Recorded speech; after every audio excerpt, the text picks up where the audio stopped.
bienvenidos a Semillas de Patilla. Les saluda Rayli Luján como siempre y les doy la bienvenida a una nueva edición de este programa. Hoy estaremos tratando un poco el tema de lo que es la crisis alimentaria que vive Venezuela en este momento, las colas, la escasez, el día a día del venezolano, que ha sido bastante traumático en las últimas semanas. El gobierno pues le añade esta situación a lo que sería una guerra económica que se viene realizando de acuerdo a sus consideraciones desde hace varios meses. Sin embargo, los productores privados pues indican que es la falta de divisas y la falta de acceso a la producción nacional. Para eso tenemos en el estudio al ingeniero químico Rodrigo Agudo, experto en la materia, coordinador también del área agroalimentaria de la Mesa de la Unidad Democrática, y vamos a conversar un poco con él acerca de este tema. ¿Realmente existe una guerra económica como habla el gobierno?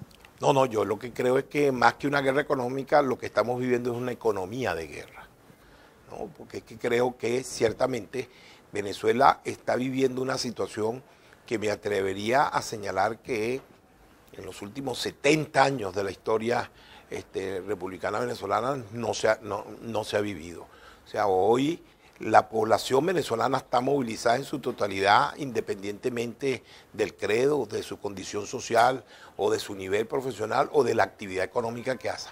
Lo que anda es haciendo colas para tratar de poder adquirir los bienes básicos de lo que significaría su devenir cotidiano.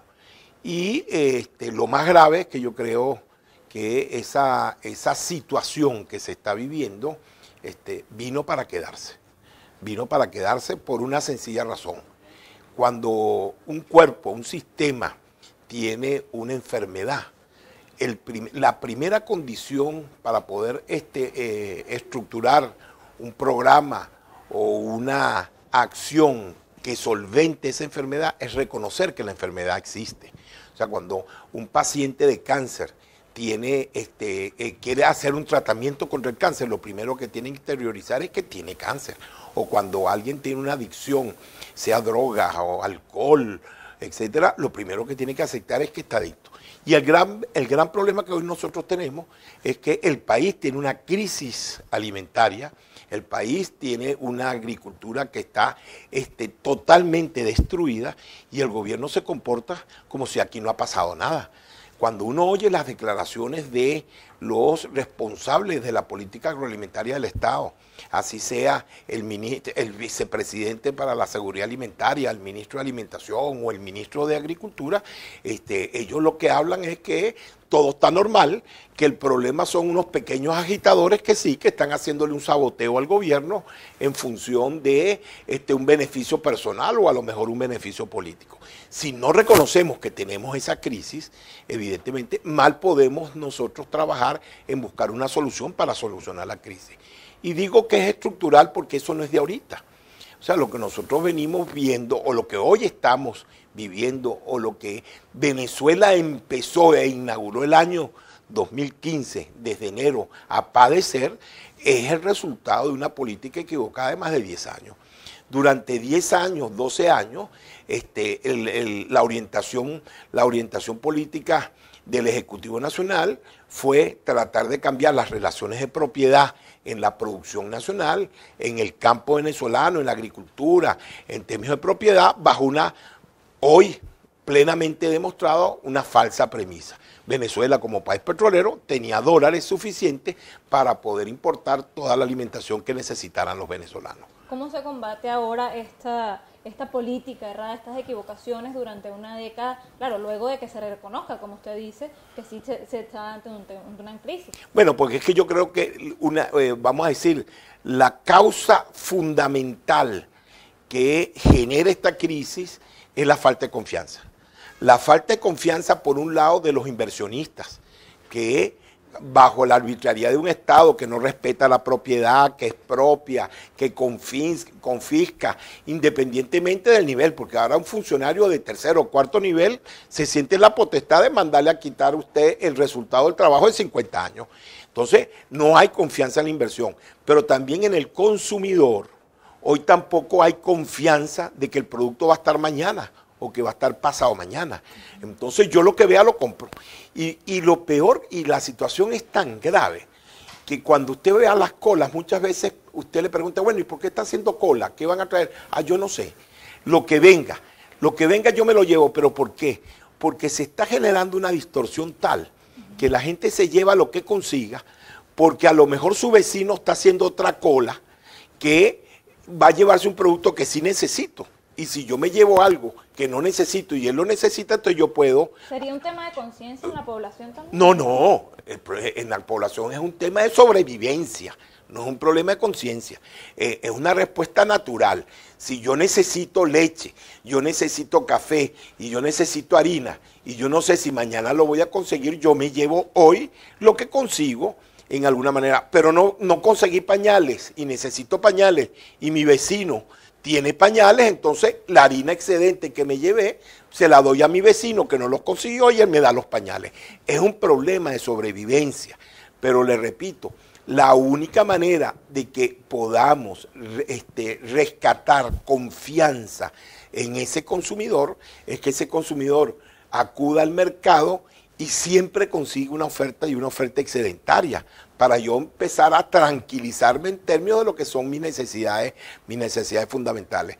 Para tener una oferta excedentaria, tengo que ofertar, valga la redundancia, mucho más de lo que necesita la población. Y para poder ofertar mucho más de lo que necesita la población, tengo que tener disponibilidad del producto. Pero si ahora no lo consigo nacionalmente, ¿por qué? Porque destruimos la producción y no tengo los dólares para poderlo traer de afuera, entonces la posibilidad física de poderle ofertar al consumidor excedentes no existe, y de ahí es que le digo que la escasez vino para quedarse. Y vino para quedarse mientras sigamos teniendo un modelo político que pone al Estado a hacer las cosas que no sabe hacer y que deja de hacer lo que debe hacer. Me explico. Un Estado que dejó de prestar asistencia a la salud. Tenemos una crisis de salud. Que dejó de prestar asistencia en la educación. Tenemos una crisis educativa. Que dejó de desarrollar los servicios que necesita el aparato productivo, como electricidad, como agua, como gas, donde todos estamos viendo esas crisis. Y se puso a hacer lo que no sabe hacer, que es un Estado lechero, un Estado de productor de maíz, un Estado cafetero. Eso no lo sabía hacer. Esas son las actividades que sabe hacer el sector privado en forma eficiente y en forma productiva, y que necesita un Estado que le dé apoyo ¿en qué? En los servicios, en que le dé electricidad, que le dé telefonía, que le dé agua. Por eso el modelo se equivocó, un modelo que quiso intervenir en toda la sociedad, que quiso tomarse para sí y subrogarse para ti toda la responsabilidad de hacer las cosas y de decidir qué es lo que debe o no debe hacer el ciudadano, o qué es lo que debe o no debe consumir el ciudadano, y se olvidó de hacer lo que tenía que hacer para que el ciudadano tuviera buena calidad de vida. Usted en octubre de 2014 enfatizaba pues la necesidad de que se reuniera el gobierno con estos sectores productivos privados. Todavía mantiene esto, porque hemos visto varias reuniones entre estos sectores y el gobierno nacional y no se ha habido avance. No se ha visto avance en esto. No solo mantengo, creo que la única salida que tenemos a este problema que están viviendo los venezolanos, y que, repito, es un problema estructural, es, bueno, primero, reconocer que existe el problema, que existe la crisis, y decretar la emergencia. Yo creo que hay que decretar una emergencia agrícola y decretar la emergencia agrícola a los fines de instrumentar un acuerdo nacional, un plan de reconstrucción del aparato productivo nacional, ¿no? O sea, de rescatar la tan cacareada soberanía nacional que la hemos perdido por las razones que ya hemos expuesto, ¿no? Para rescatar todo lo que es la producción eficiente y un abastecimiento pleno en 4 o 5 años. Ese acuerdo nacional, como lo dice, como lo denominamos, es un acuerdo donde tiene que estar el Estado, evidentemente, donde tiene que estar la academia y donde tienen que estar los productores, pero haciendo cada quien lo que tiene que hacer. Los productores generar riqueza, los empresarios generar riqueza, generar empleo, el Estado darle los servicios que necesita esa sociedad en términos de asistencia y educación para mejorar la calidad de vida, y en términos de servicios para tener una producción, y la academia para apoyar tanto al Estado como al sector privado en la búsqueda de la productividad y la competitividad. Pero repito, tiene que haber un acuerdo nacional. Y para que haya un acuerdo nacional, lo primero, la primera condición es el respeto entre los miembros de ese acuerdo. O sea, ciertamente nosotros hemos oído un gobierno que además tiene ya 3 años diciendo que él llama. Bueno, exactamente hace un año se creó la famosa Mesa Presidencial Agroalimentaria. ¿Y qué pasó en el 2014? Porque es muy difícil ir a una serie de reuniones que apenas usted llega, usted no se ha sentado y lo empiezan a decir, usted es un pelucón, usted es un explotador, usted lo que es lo que tiene es una guerra económica, usted lo que tiene es que someterse al Estado. Entonces, usted no se ha sentado y ya lo están insultando. Entonces, cuando se sienta, lo que puede hacer es, déjeme oír qué es lo que van a decir y no aporto nada. Pero además de eso, le hacen una misma pregunta que ya tienen 3 años haciendo. Bueno, díganos qué es lo que hay que hacer. ¿Cuáles son sus recomendaciones? Bueno, eso ha llegado a tal nivel de farsa que ya el comentario entre los empresarios que van, etcétera, es cuando mire que lo citaron a la reunión, sáquele fotocopia a las peticiones que hicimos el año pasado. Bueno, y cuando nos pregunten qué es lo que hay que hacer, le damos copia de lo que ya le dijimos en la reunión de hace un año y que en alguna manera lo insinuábamos hace 2 años. Bueno, yo creo que después de 2 años, como usted muy bien señala, que el país es testigo que ha llamado a reuniones y sigue llamando a reuniones. Y ahorita cuando llaman a reuniones, ¿qué vamos a hacer? Le digo, bueno, ya nosotros dijimos las medidas que hay que hacer. Entonces el Estado dice, bueno, vamos a esperar un poco a que se den las condiciones para hacerlo. ¿Por qué el gobierno no termina de tomar estas recomendaciones de los productores privados? Porque significa reconocer que fracasó. Y yo creo que aquí lo que está sucediendo es lo que dice ese refrán popular, es de humanos errar, pero es de sabios corregir. Y el gobierno se niega a reconocer que el modelo fracasó, que el esquema basado en que la sociedad venezolana se puede alimentar en base a puras importaciones, porque yo siempre voy a tener recursos para poder importar, y entonces el Estado lo que tiene que dedicarse es ver cómo interviene en la propiedad para decidir qué es lo que se produce o lo que no se produce. Eso fracasó, en alguna manera. Ese Estado fracasó, pero además no fracasó aquí. Ese Estado fracasó en la Unión Soviética, que colapsó en el año 91-92. Ese Estado fracasó en Cuba después de 52 años, que hoy está hablando con su archienemigo para ver cómo restablecen relaciones, para restablecer otros esquemas de producción a los fines de rescatar un país que lo regresaron casi a la Edad Media y a la relación de siervos de la gleba después de 52 años, de 59 años de restricciones, etcétera. Es un Estado que fracasó y otros países sabiamente pudieron reorientarlos.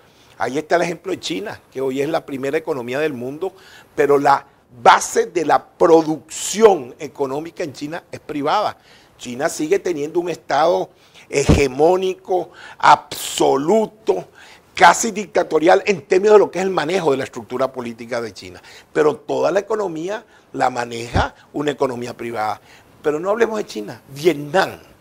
Vietnam, que es, vamos a decir, el ícono de aquellos estados que se enfrentaron al imperio y lo vencieron. Bueno, Vietnam es hoy el principal aliado comercial de Vietnam es Estados Unidos, porque es el principal mercado de consumo y es donde los productos de exportación, especialmente agrícolas de Vietnam, van en busca de mercado. Entonces, el seguir empeñados, aferrados a una idea que en alguna manera significa retroceder la sociedad venezolana al siglo XIX, lo primero que hay que hacer es que ese modelo fracasó. Y evidentemente, al reconocer que el modelo fracasó, es que podemos hacer un gran acuerdo nacional sobre cómo reconstruir un modelo que realmente sea eficiente y sea competitivo.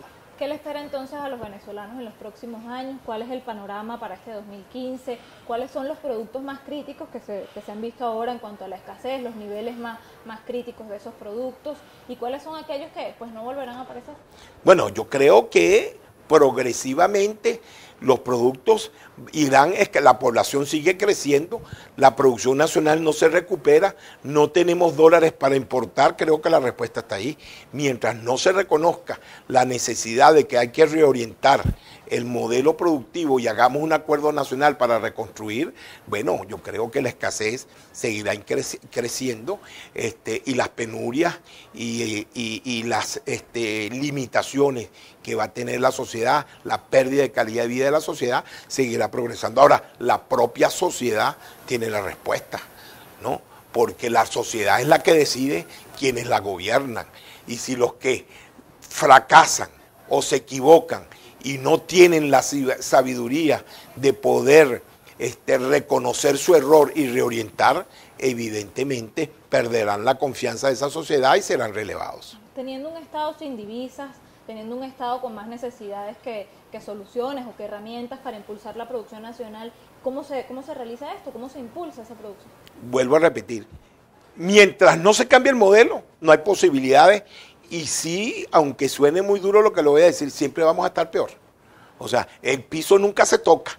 Siempre podemos estar en una situación más crítica y de muchísimo más penuria. Si hay un cambio, evidentemente Venezuela es un país con un potencial económico brutal. Si hay un cambio, si nosotros en ese cambio lo primero que hacemos es reconocer que esa nueva conducción como ley, como dogma, reconoce la necesidad de la legitimidad de la propiedad, ¿no? Del derecho a la propiedad y del respeto a la propiedad, ¿no? O sea, de rescatar la seguridad jurídica y de garantizar que hay una seguridad jurídica, al día siguiente las inversiones regresan.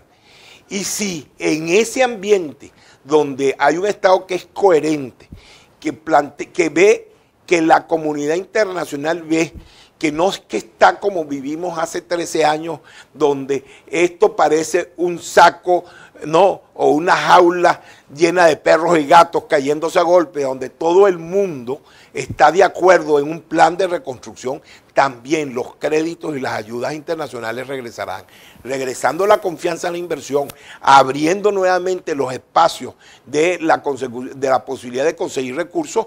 Inmediatamente la sociedad podrá empezar a percibir sus mejoras, que evidentemente se irán consolidando y en alguna manera desarrollando en la recuperación, en el proceso de recuperación que vive el país. Venezuela tiene un proceso que lleva 3 años, y aquí hay que ser honestos, o sea, pero honestos entendiendo lo que sucedió. No es que el modelo fue un modelo exitoso. Tristemente, Venezuela con ese modelo perdió los 12 años de la mayor bonanza que la época republicana venezolana tuvo. Venezuela percibió ingresos en 12 años más de los 200 años anteriores de su época republicana, pero se dilapidaron, se votaron a botarata en un populismo consumista donde yo regalaba todo y donde yo podía tener todo sin trabajar. Bueno, esa Venezuela murió.